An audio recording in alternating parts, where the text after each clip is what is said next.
So I'm not necessarily going to talk about that today, which is like the story of Korach and Moses. You can just, read the story in the Midrash or in the Kabbalistic Bible. I'll share my screen. And this is what we're going to discuss today. So we're on the portion of Shlach Lecha, and then we'll get back to Korach in a minute.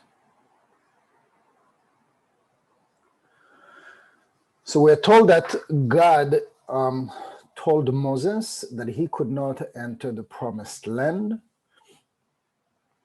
because he was the sun, and the sun and the moon could not stand together, since the moon would not shine while the sun was around.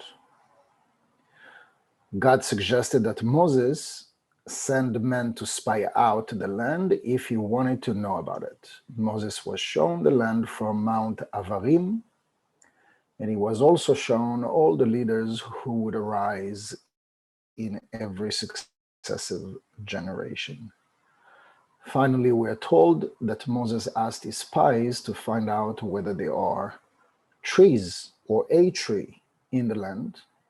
He wasn't looking for the physical tree, he was looking for the tree of life, to see if they would recognize the tree of life. And so,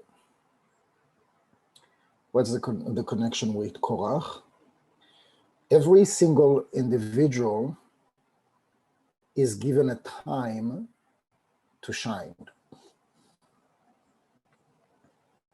So let it be that you are hired in a certain company, working on a certain project, being in the spotlight. And you can be just by yourself or another individual or amongst a group of people. Kol davar beito means that every single thing comes in its time. So this is generally true for everything, but it is also true for, let's call it leadership, or let's call it for somebody to be a channel, be the conduit, be the beacon, be the leader, be the teacher, or be the one that's going to have that moment of success. And when we are around somebody like that, and we aspire to gain the same type of success, it's very difficult because we irresistibly envious or jealous because we want what this person has. We're not here necessarily to talk about evil eye and jealousy and envy. The main point is about timing. What if there was a time for every person to come to that window in time, to that moment where it's your time to shine? And if that is your time to shine, during this time, we are tasked to see how we're going to carry that light. Success, power, position, financial success, titles. All of this is, can be called like a moment to shine or a moment to succeed. But that moment isn't really going to be given to somebody unless it carries a responsibility. What are you doing with that light? What are you doing with this success? What are you doing with this position?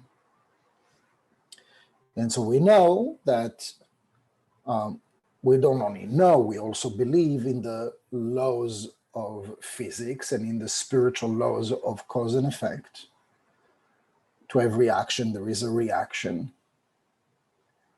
And so, because we believe that, we also know that if a gift or if a window is gifted to us, is given to us to shine, that is an opportunity for us to carry that light and to expand it. And so if you're putting somebody in a position of leadership and this person makes it only about himself or herself, that light is contracted as opposed to being expanded. Being expanded is somebody that is going to take his responsibility and he's going to do everything that he or she can to not only be successful, but to make every single person around him or her at least as successful. Almost sounds obvious, isn't it? It's like, obviously, but it's not as obvious. Why? Because a lot of people, a lot of individuals, when they are tasked with a position of power, influence, the ego would kick in and corruption would kick in. And I'm not just talking about financial corruption, political corruption. I'm talking the corruption of the desire to receive for the self alone. Instead of taking that position and make it about others, how you can expand the light that was lent to you, where we make it about ourselves, not only about self-respect, self-recognition, or anything the like, the light that have been lent is contracted. And because it is contracted, not only am I limiting the capacity over how much light, therefore you can translate that into success or accomplishments, is retracted, is diminished. The potential of that light is contracted in its level of manifestation, as opposed to make the best out of this momentum by sharing and make it about others and making everybody successful around me. I think you got the point. This interesting idea about the sun and the moon, Moses could not enter the promised land because he was the sun and the moon could not stand together. So his servant is the one that actually took over Moses. And Moses, who represented the sun, Zeir and Pin, could not get in, but it is his disciple that went in and took over and became the leader. And he represented the moon. So this is just like another example that the great Moses, even the great Moses, had like this threshold where the universe, where God Almighty is intervening and saying, this is the last step. This is the last step. Now you need to let another individual take over. So if you are in a political context or you are in a business context, any kind of adventure or venture, or even like in the volunteering, charitable organizations out there, we find this ego that is to be self-absorbed, that is to be self-promoting, seeking respect, that once they get to that position of power, it is very hard to let go of. It caused a lot of people, like the 10 spies, to sacrifice the good of the critical mass for the sake of their position. Because in the story of the 10 spies, each one of them were great leaders of the people of Israel. And they had all the riches and all the fame and all the respect. Each one of them was at the head of hundreds of thousands of people. But then they were sent in the land. They could have sent like any courier, any messenger. But no, Moses chose the heads. And it's very possible that if we were one of those spies, we would have fallen into the exact same trap. That is not in the trap of the land, it is in the trap of the ego. And the trap of the ego, that specific ego, we wouldn't really comprehend or taste what is being spoken about unless we have been experiencing what the 10 spies experienced at that time of the story. Meaning that you would have to be in a position of power, in a position of great leadership, business or political or whatnot. We all likely would behave, would defend, would manipulate the outcome exactly like those spies. Why? Because the ego is naturally part of each one of us. So there are two, Benjamin and Caleb ben Yefuneh, that were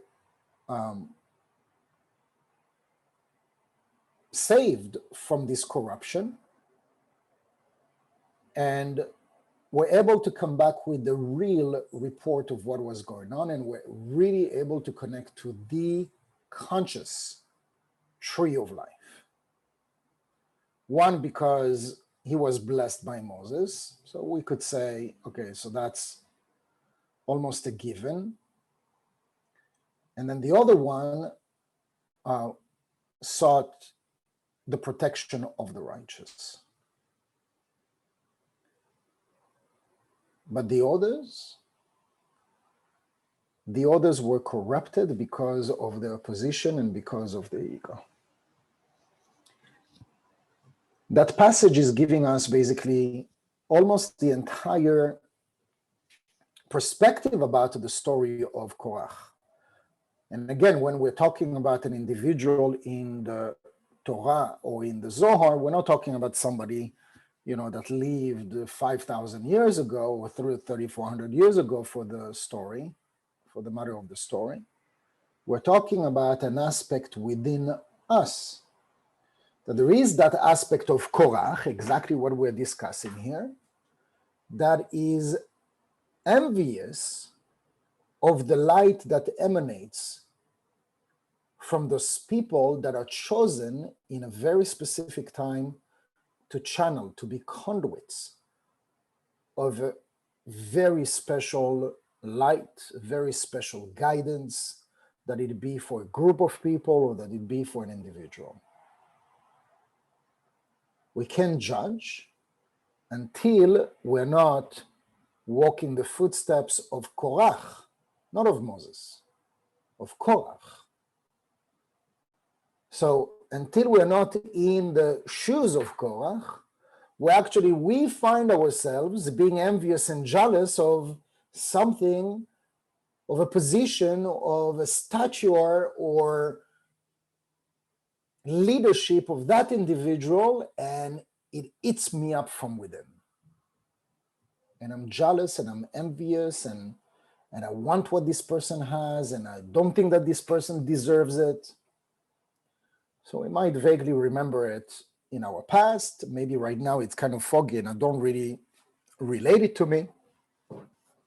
Nothing really objective in today's news, at least in my life. But I remember not so long ago, as I was reading this to you, like all those images and memories coming to my mind, and I was like, that wasn't my time. That was their time. But in that time, I was Korach. And I was the one that thought wait a second, I can do much better than this person. This person actually is not so smart. This person is this, or this person is that. And, and I could just build like a court case out of it. But the truth of the matter of what we learn, and probably I just, needed to process for 5 years that story for me to understand, wait a second, it's about time. Or it's about timing. That each and every single person in one area or another gets his or her time. And if you get into that position where you are judgmental, envious, critical, blaming, victim, it's not that you're not getting the right message. It is very possible that you're actually jumping the gun, that you're already like 10 steps ahead of the movie, and your intuition is correct about where you should be. But it's not the right time. Right now, it's their time. It's his time. It's her time. Makes sense? Doesn't make sense? It doesn't matter. It's not a point of what's logical in this context. Korach couldn't wait for his time. It's very possible that he saw what he saw was real, was true. It's possible that one aspect or one perspective of what he was criticizing Moses was right. But it's not about the being right, it's how he did it. And how he confronted Moses in front of everybody with the intent to diminish his leadership, to diminish the respect and the following that he had at Moses' expense. Why? Because he wanted to get the credit, and Korach wanted his spot. It's very possible that if Korach would have just take a step back and use all his spiritual accomplishment, all this wouldn't have happened. He wouldn't have been destroyed. Now we can be destroyed in all sorts of ways. Destroyed is a strong word, but can lose a position, can lose friendship, can lose marriage. It's not that you do not see the right thing, and it doesn't mean that your intuition is out of tune. It's actually very possible the opposite, that you're actually connected. You are connected to the tree of life. And you see super clearly what that person is that is not right, and it's not, and they're doing A, B, and C, and it's corrupt, and self-this, and self-respect, and absolutely, you're right. But it's their time. It's not yours. The only reason that it's like torturing you from inside, it's not truth. What's torturing us from inside is that we think that it's our time and we should be in their place. This is the corruption of Korach. So we could jump back to the story of Korach, but this is it. If you understand what it means, Moses could not enter the promised land because he was the sun, and the sun and the moon could not stand together, since the moon would not shine while the sun was around. It's not your time to shine. Now we can bounce back and forth, because you can have that aspect of this story, of this consciousness, in a continuous relationship, in marriage, in friendship, where you have one day that your partner is under the spotlight and he's channeling and he's in a great mood and he's successful at whatever he or she's touching, and great. Take a step back, let your partner shine. And if they need your help, be present. I'm here to help. And at the same time, don't lower your self-esteem, self-confidence, etc. It's a question of timing. It's a question of timing. And so you can bounce back, every other day, every other month, every other year. And you can have that also in a business environment. You can have that, amongst children, siblings. But the moment that we get into this thing, that we build a case why this person, why this kid, why this boss, why this co-worker, we need to realize that the agenda is very clear as we're speaking. Is very clear. It's rarely about the case that they're raising. Rarely. So you could be true throughout whatever your case is. And you have like 20 great arguments to take somebody down. It's not about that. If we are frank and we are honest with ourselves, we'll realize that oftentimes we're doing those things to prove somebody wrong because we want the credit, or we want the position, or we want the recognition. I see it with my kids. The game that they're playing is not so much different than adults are playing. Adults are playing it a little bit more sophisticated. Sophisticated means with less honesty. That's the sad part. Kids play this manipulative game, but at least it's transparent. And so they build a case. He hurt me, she hurt me, and they cry, and they use crying, to manipulate the parents of the other kid so that the parents can go after the other kid and, why did you do this to your brother or sister? And it's happening like on a daily basis. And we need to be so cautious to, first of all, not jump the gun and, try to connect to the bigger picture, let them all talk and let them all take it out. And then you realize it has nothing to do with the problem that they're discussing. There's something troubling them. They lack attention. They lack approval. They need some love. That's all that there is. And it's exactly the same, not much different with adults. What was there with the 10 spies?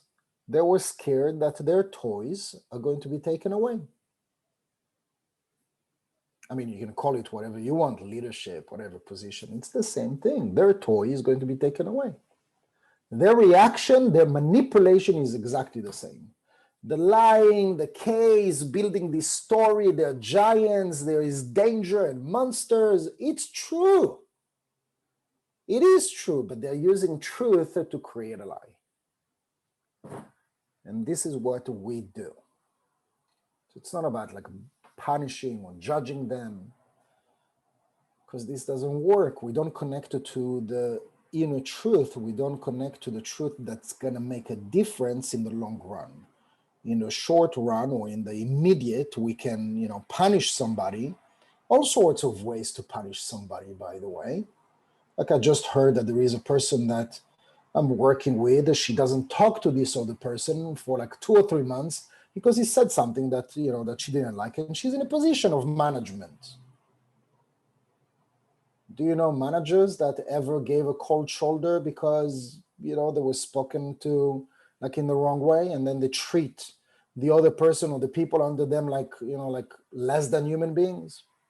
This is exactly what we're talking about. If you're given a position to shine light, to shine leadership, teaching, or guidance, and you're using it for ego and for self-preservation, promotion, respect, sure, you can enjoy as long as it lasts, but you're contracting the light.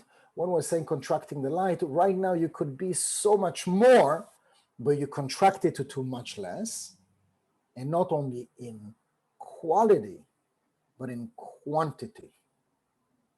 So you could be successful and healthy for an entire lifetime, And he just contracted it to much less in quantity, but also maybe for 5 years or 2 years.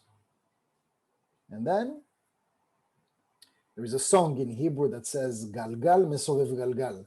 So it's like, like the wheel is always turning. The wheel is always turning, but it can be like an infinite of more of the same, if not more, or that the position is just going to turn. And the one that you used to bully suddenly becomes your manager. That's like one of like my favorite situation. Like the one that you used to bully now is your manager.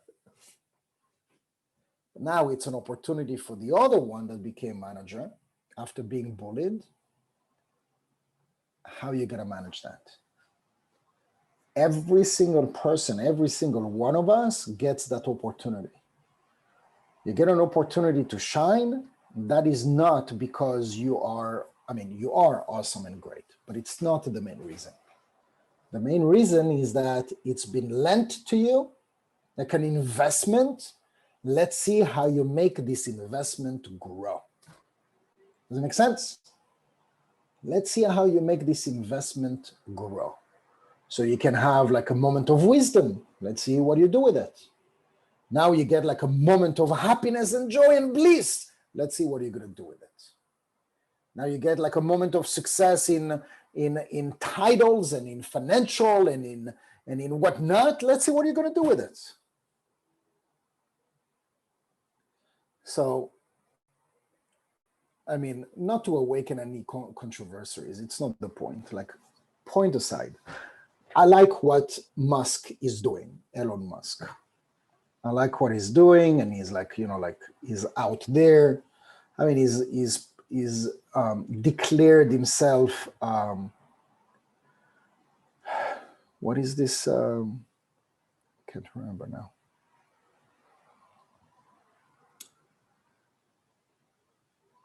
So he's autistic, but not like the autistic, like the gel. Like there is a very special branch of it. So he has Asperger's. So he declared like on Saturday Night Live that he has Asperger's, which, we could say, like it doesn't make, it's not such a surprise because he's like so much out there. He's thinking totally outside of the box. And for somebody that's going to take humanity to Mars, you have to be like out of the norm. You have to be out of the norm. And so recently, like he moved his business to Texas, and he donated $150 million to that place, one place. And then you have like this reaction on Twitter of a bunch of people that are insulting him, how cheap he is. Now, there is a perspective that sees him cheap probably because he's like number 1, 2, or 3 richest man in the world, and 150 could be just like a sneeze for him, passable. But then there is like this whole other aspect that, $150 million is not something that you open your drawer and you find $150 million. $150 million, it's a lot of money. There are people like in 100 lifetimes, they wouldn't make 150 million. So what I'm trying to say with that is, you can have somebody who is under the spotlight and is receiving the gift of shining the wisdom, shining their crazy thoughts, ideas, dreams, and bring them to light. But then you have a crazy person like that, and I'm using it very lightly, not in an insulting way, in an admiring way, where this guy takes like all the patents of Tesla and make it open source. He made it open source to all the rest of the car industries to come and ask Tesla, and he would give it for free to share the patents of Tesla. Obviously, like his idea is because he wants to push like all the electric cars industry much further, so that it becomes like like the new way. Like in Norway, it was Norway or Finland that was declared like 1 or 2 weeks ago that for the first time there have been more electrical cars sold than gasoline car or fuel car, whatever you call it, which is a big deal. So we might experience that in the United States maybe in 5 or 10 years. It's a big deal. But still, you're going to microanalyze every single thing that a person like this, that is in a moment of shining, we don't know how long it's going to last. But this guy, at least from the outside perspective, this guy is expanding. He's expanding, he's not contracting. He has a big ego, and he has this, and he has like these moments that he's declaring things on Twitter that makes, like the cryptocurrency crash and whatever. But the point is that he's using his influence to expand. And imagine if every single one of us would be in that consciousness of expanding what is given to us. And when it's time for another person to shine, you can consider it or put the word to it as, delegating. So you take the example of Jeff Bezos, right? Like the Amazon guy. He brought Amazon to where it is, and now he steps back. He's still chairman, but he's like no more as involved as he was over Amazon. So it's like it reminds you, like just like like to create like parallels with what we're discussing here. There is a threshold. There is like this last step in that project. It's not about life. In this last project, for you to do everything that you can to expand to the maximum of what you can, with the least possible of desire to receive for the self alone and self-absorption. And when you get there, to be in touch with yourself, to be in touch with your soul, that it's time for me to pass on the torch. That moment would be a test for most of us. Because to pass on the torch for your baby, so your baby, can you literally be your baby? Like the parents, it's hard for them to pass on the torch. So they would build like this entire case and this entire reality that their kids are not going to go to another state to go to college, but they're going to stay nearby. Possessive and obsessive, or whatever the term is. We get this moment that we have to pass on the torch almost on a daily basis. There are big things, but there are also daily things that we need to catch on, that we need to recognize, because it is what we're experiencing here. So that energy of Korach, that energy of Moses, and that energy of the sun making room for the moon, there are times that we are the sun and all the people around us are the moon and we need to pass on the torch. There are times that we are the moon waiting for another person to, that's their time, but not waiting like I'm wishing for this person to die. Like I'm waiting for not waiting. I'm just like living my life and doing the best that I can in that project in them, because this is my time to shine in this aspect. This is my time to be successful at that, and nobody else can do it better than me. But if you are to focus on an area, an individual, and it's not your time to shine. This person is shining. He has the title, he has the position, it's not your time to shine there.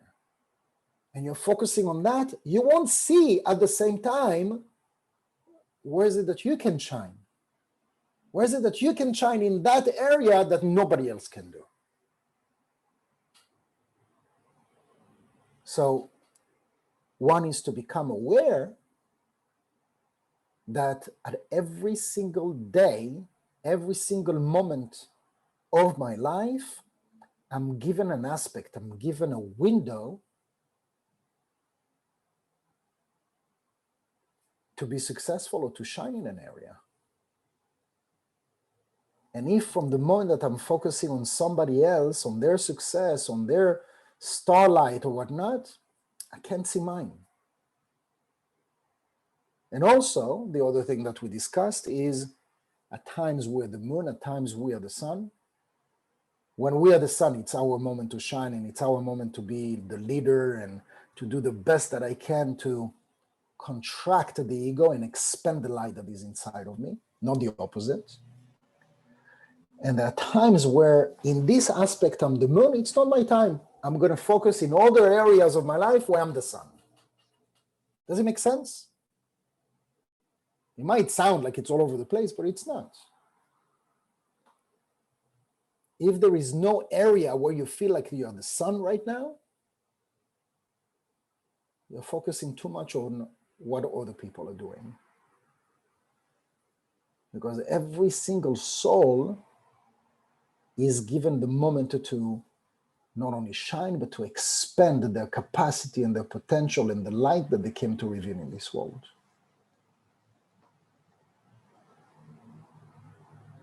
Any questions?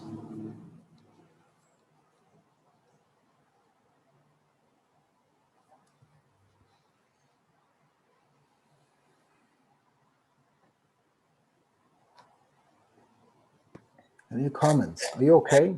Thank you, Yehuda. This is going to help me a lot today because I had a very intense conversation with my daughter who feels anxious about the future.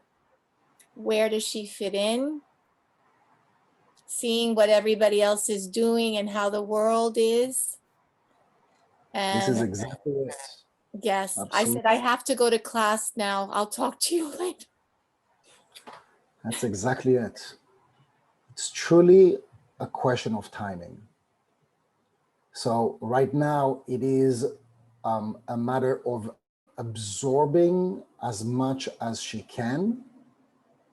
And absorbing all the knowledge, by the way, is a time to shine. Because that capacity to learn is also a window. It's also a window, like, like most of us have passed, long past this time that we were like absorbing like crazy, like computers, all the books and all the knowledge and all the classes. Yeah, we still learn here and there, but it's not the same. Studying, absorbing knowledge or experience, a new experience, that's also a moment to shine. That is also not just a moment to shine, that's also a gift. I know people, because of any, like, there are people that can focus, there are people that are dyslexic, there are people that have all the reasons in the world that they cannot, they have been handicapped because they cannot learn. They didn't go to college, they didn't even barely go to high school because of a certain handicap. It's not a given that you can be in a position to learn. Like, it's like, those simple things. I mean, it's not that simple, but it is a simple thing compared to everything that's, hammering us every single day. It's not something to be taken for granted that you're in a position to learn so much and that you have the capacity to. Because at some point that learning is going to stop and you're going to basically put to practice everything that you learn, and you'll be given the opportunity. Obviously, you can, like, be either proactive or reactive about your opportunities. There are people that as soon as they're done with school, they're going to be like hunting for the right job. And then there are people that are going to be a little bit more lazy and waiting for the opportunity to land on them. All sorts of, we can go into like a whole discussion about that. But even that is a moment to shine. Like, a moment to shine is also learning, although it sounds passive, but it's not passive because you are actively, like, busy with your mind and with your spirit and with your intuition and with recording everything. You are active. That's also a moment to shine. Like, we don't see it as like being a channel and being a leader and being, sure, like maybe it's a little bit more obvious, but even in this moment that she has, is she still going to school? Yes, but you're right. Everything is a gift. And even the passive moments, I said to her, everything has its moment and time. And now she has to think and Absolutely. The thing is that this is what we misunderstand. It's passive, but it's not passive. It's passive compared to going to the workforce and having a title and having people under you So it might sound less passive because like you're like in the workforce and you have a salary, etc. But the fact that you're in a position to study, I mean, I don't even know like 5-10 years from now what it means to go to school, right? If schooling would still be the same. But what would still remain is that we'll still be in a position that we'll need to learn, like a profession or a specialty. I mean, doctors will still need to go, to 30 years of schooling. But, like other than that, like if you know from the youngest age that you can identify that you want to be a mechanic, you don't have to waste taking again lightly, like 4-8 years in school if you know that you want to be a mechanic, right? Or if you want to be an architect, or if you want to be a nurse, or, there are so many techniques today. And a lot of people are talking about this right now that, school is going to look so much different 5 or 10 years from now. But again, I want to emphasize and I want to insist on the fact that going to school or going to learn a profession and have that gift to be able to absorb something that's going to serve you and therefore serve humanity afterwards, doesn't matter what job you're going to do, you still serve somebody. You're a plumber, you serve somebody. That is like not something to be taken for granted. And, I can understand like the frustration, especially, like the young adults. They want everything to happen. Like everything is like fast food, fast learning, fast, certificate or whatnot. I know it's like, even if we're not going to call it HD TV or HD, whatever the, AD, what do you call it? Like everybody is like short span. Everything needs to be like happening like right away. It's, like we just need to be patient. And this is what it says, kol davar beito, every single time, every single thing in its own time. But this is a very spiritual, very wise understanding. Once we absorb and we get it, I understand it's not my time. If it looks like it's this person's time, and if I'm able, can you imagine the level of consciousness that we have reached if we catch ourselves? That we realize that it's this person's time to shine. And even if it's true that you could do 10 times better, but you're going to accept that as a fact and just be happy for this person and just send good vibes, as opposed to do everything that you can to take this person down. Because the ego, it's just very cunning and very complicated. And will do everything that it can from within us to take the other person down so that I can go up.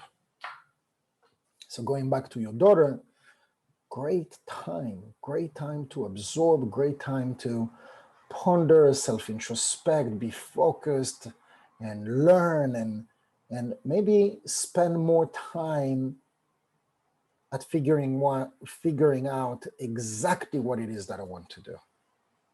Because very often when the confusion comes is that we lose kind of like the purpose. Why am I doing this?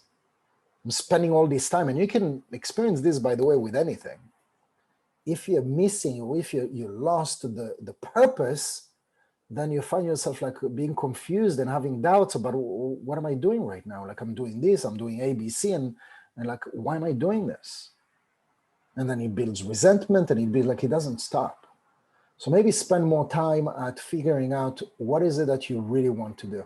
If you don't really want to do it, you're in the age of trying to figure it out and do an aptitude test. There are some companies, there's some that, not just like an online aptitude test. There are actually companies that are really good.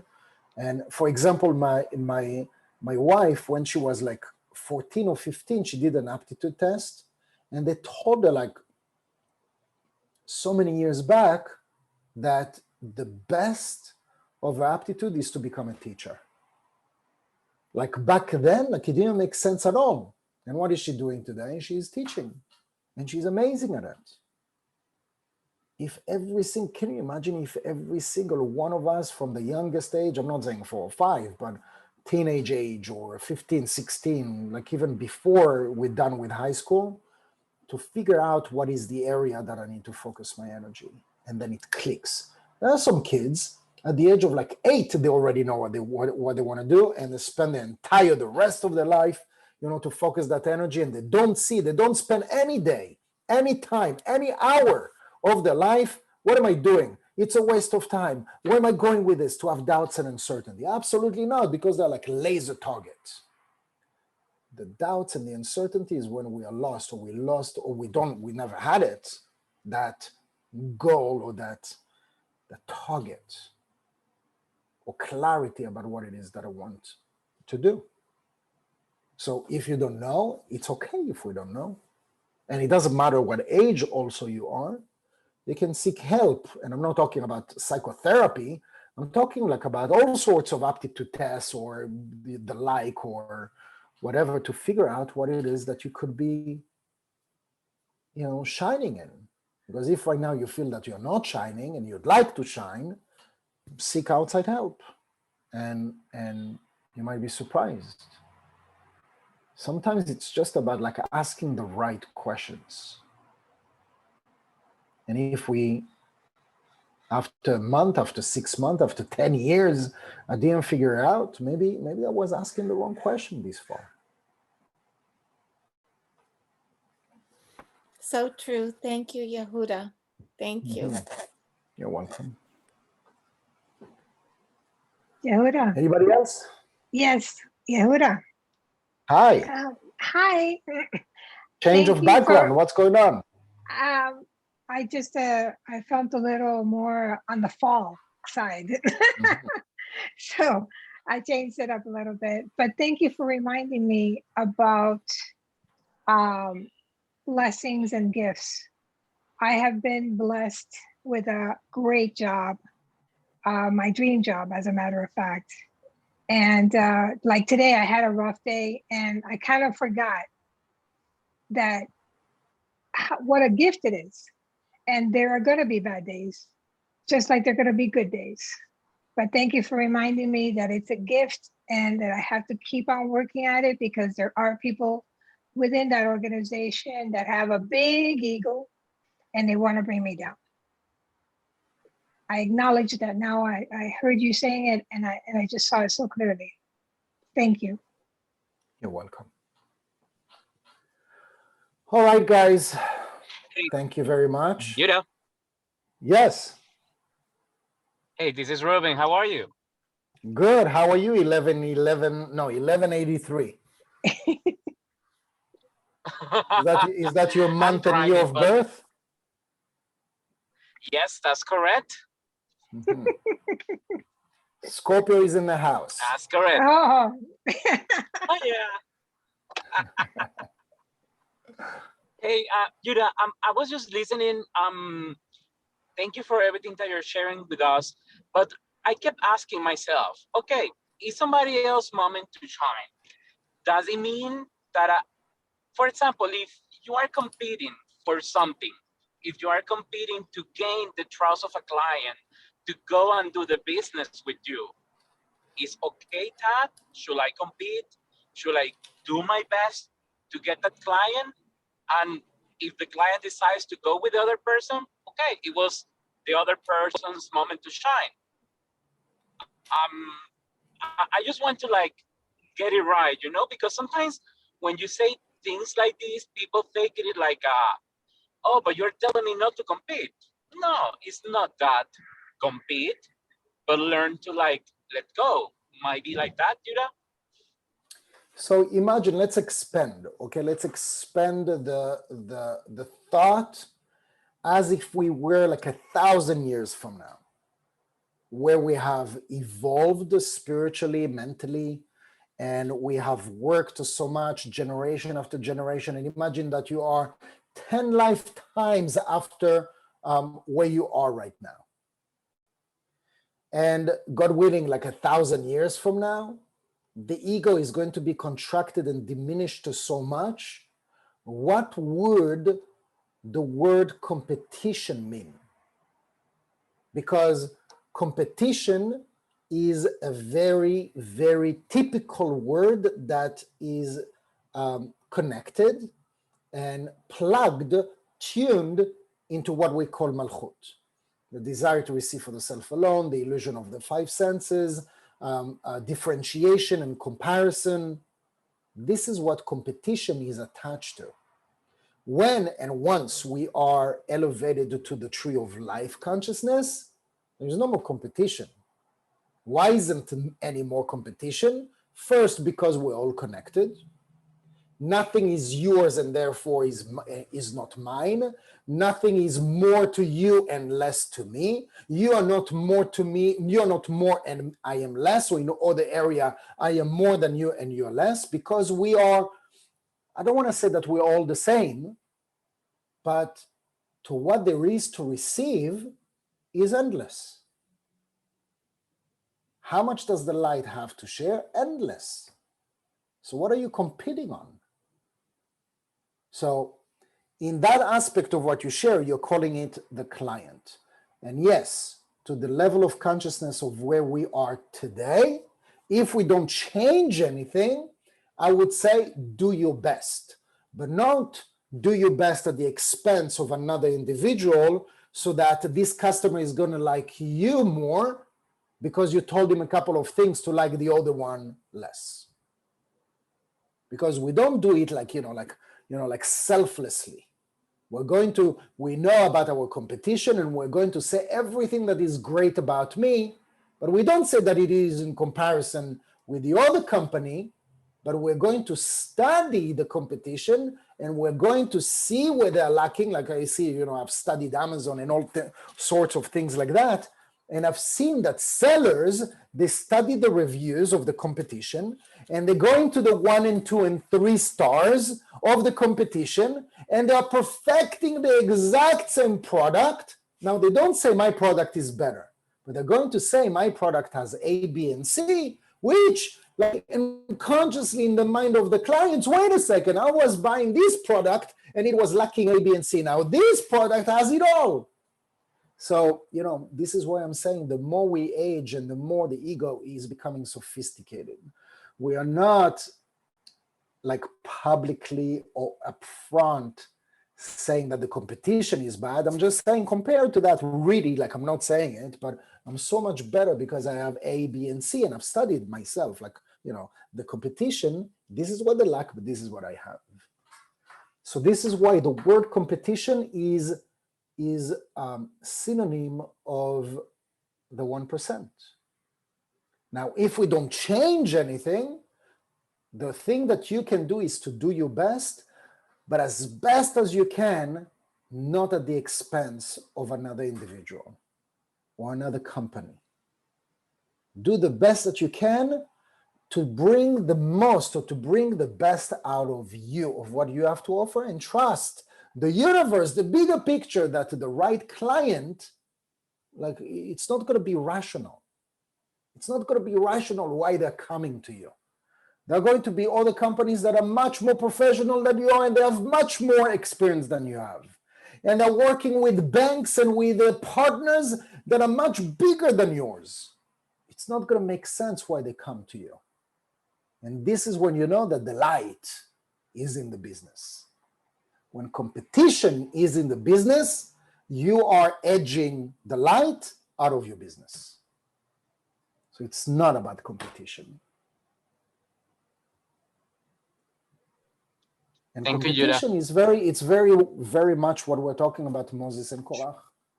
That's exactly, It's like the sense, it's like the essence of this portion. Like Satan, this 1% reality, this society wants us to compete because it sounds like it's going to push each other to perfect themselves. But that's the trigger, and that's the mistake that we'll do because we're competing, but at the expense of somebody else. And there can't be light in there. It has to be a win-win. If there is no win-win, that's not light.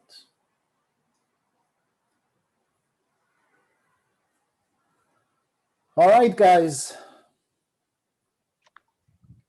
Thank you very much. Thank you, Yehuda. I'll do my best to have class next week. I don't know exactly what's going to be the situation with internet or whatnot, but I'll do my best to have class. Otherwise, I'll communicate it if we don't. Good Thank luck, you, everyone. Yehuda. Thank you so much. You're See you welcome. soon, Yehuda. Thank you. Thank you. Thank you. Bye Hope bye. to see you soon. Yeah. Thank you. Thank you. Bye.